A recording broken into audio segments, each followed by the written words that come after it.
લુકડો same to same જ છે, કપડો મેં બદલ્યો નહીં. આનો લુકડો છું ભાઈ. અને હું આજે છે ને આમ તો કાલે વ્લોગ બનાવત અલગથી, મતલબ નવો કપડો પહેર્યો હતો અને પછી હું વ્લોગ બનાવત, પણ આજે મારે સરગવાનું શાક બનાવવું છે અને હું તમને બતાવવા માગું છું કે હું સરગવાનું શાક કઈ રીતે બનાવું છું. તો અહીંયા જુઓ, અહીંયા મેં બધી સામગ્રી લઈ લીધી છે. આટલો એક સરગવો છે ભાઈ, જુઓ થોડો જ છે, વધારે નહીં.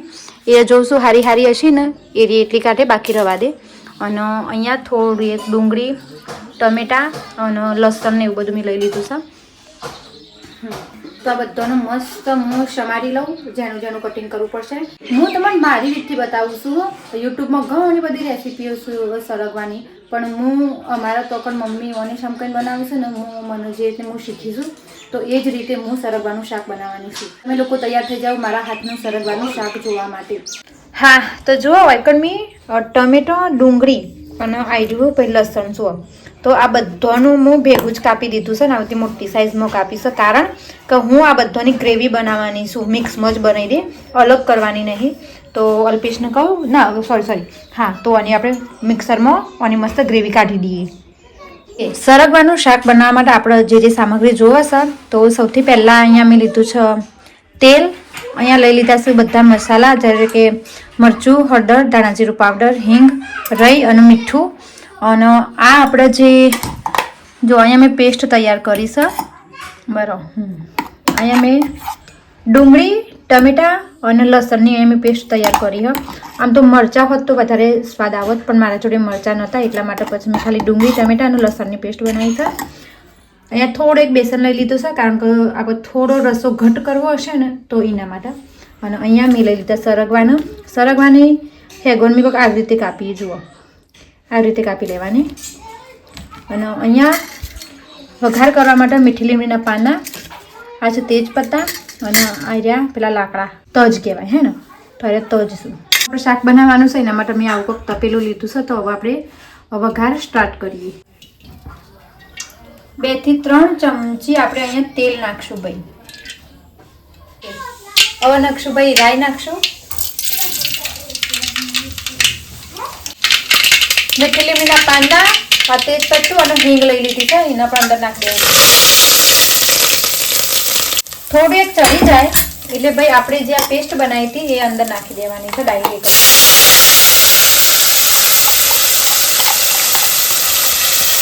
થોડું એક પાણી નાખી દીધું છે, અંદર નાખી દઈશું. મિક્સ કરી લેવાનું. હવે ભાઈ આને 2-3 મિનિટ આપણે ચડવા દઈશું. અહીંયા આપણે મસાલો તૈયાર કરી લેશું. તો 1 ચમચી મરચું, કારણ કે ભાઈ અમારા ઘરમાં તીખું ઓછું ખવાય છે એટલા માટે. હળદર, મીઠું નાખશું સ્વાદ અનુસાર, ધાણા જીરુંનો પાવડર 1.5 ચમચી નાખશું, એનાથી સ્વાદ સારો આવે એટલા માટે. મસાલામાં આપણે ગરમ મસાલા પણ નાખી દઈશું, સહેજ જ નાખશું.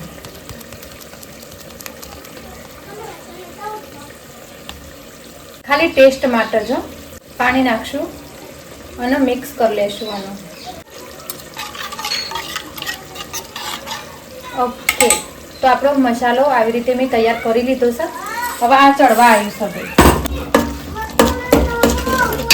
કોને તો સુધી ચડવા દેવાનું જ્યાં સુધી અંદરથી મસ્ત સુગંધ ના આવે. હવે આમાંથી ભાઈ સુગંધ આવવાનું ચાલુ થઈ જશે. તો આ સ્ટેજ ઉપર આ જે આપણે મસાલો તૈયાર કર્યો છે ને એને અંદર નાખી દેવાનું.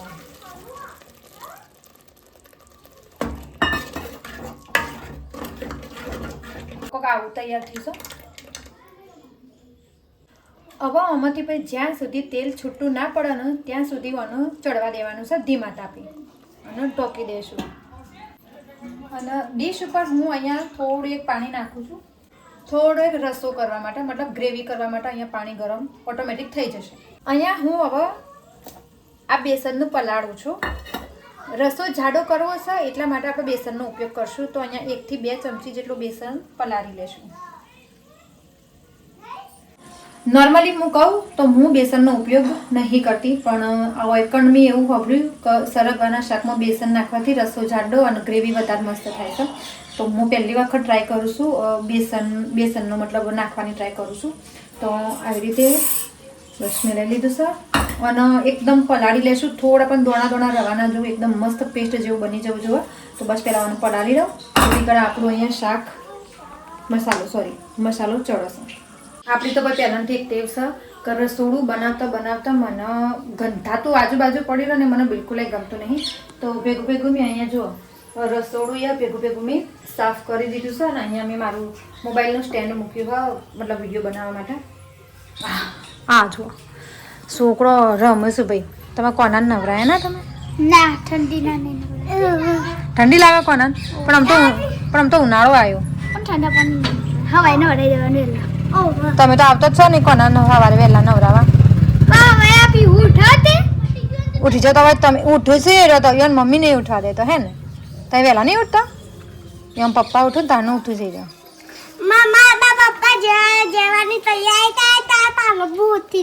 તાણ એમ પપ્પાને જવાનું તૈયાર થાય ને તારનું ઉઠી જ જાય ના.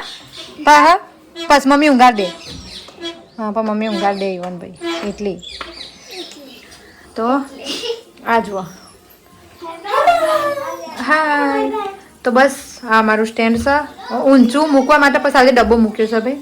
અને આ મારું રસોડું મેં એકદમ મસ્ત ચમકાઈ દીધું છે નહીં. પાણી જુઓ ગરમ થઈ ગયું ને. તમે કોઈ દિવસ શાકમાં ઠંડુ પાણી નહીં નાખવાનું ભાઈ. આવી રીતે ડીશ ઉપર પાણી નાખી દેવાનું કે એટલે ગરમે થઈ જાય ને અંદરનું શાકાઈ ચડી જાય ભાઈ. અને બળે ના કારણ કે ડીશના નીચે થોડો ટીપો પડે જોઈએ શાકની અંદર એટલે શાક બળો નહીં ભાઈ. તો આ સિસ્ટમ બહુ સારી છે.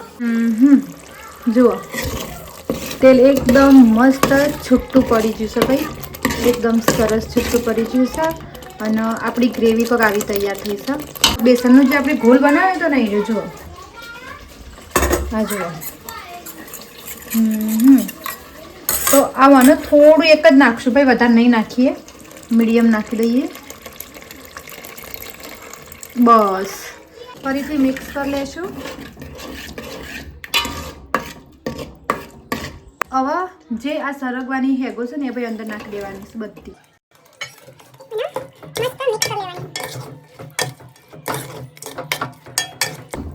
તમને આ હાલ જાડી લાગતી હશે પણ આપણે સહેજ આમાં હજી પાણી નાખવાનું છે ભાઈ.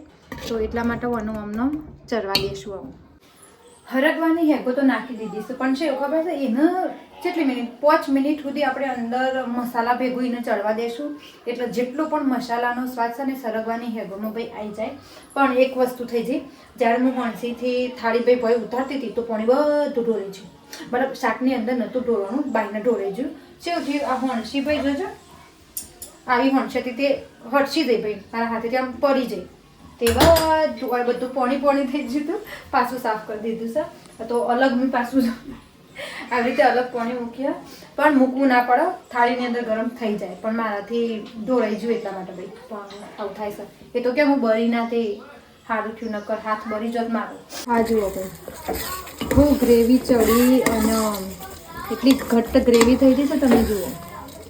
પણ ઓને ચડવા દેવું પડશે ભાઈ ખાસું. ફરગવાની હેગોને ચડવા દેવી પડશે.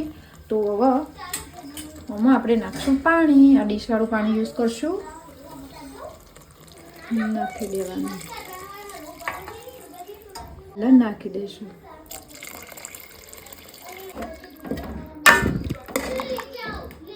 બેસનનો લોટ નાખ્યો છે ને એટલે તમને તમે જોતા જો મસ્ત ઘટ્ટ થઈ જશે. ગેસ અહીંયા આપણે ફૂલ કરી દેવાનું. છોકરાનું ઘરગટ્ટા આવ્યું ભાઈ.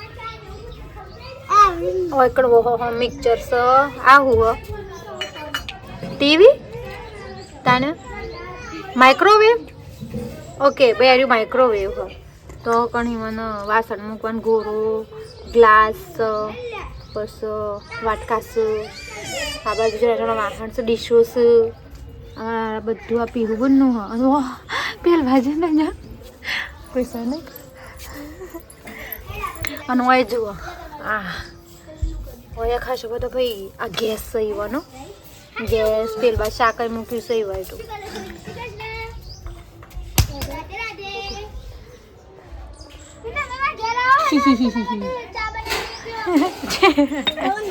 જો અહીંયા મારું સરગવાનું શાક ચડી ગયું છે.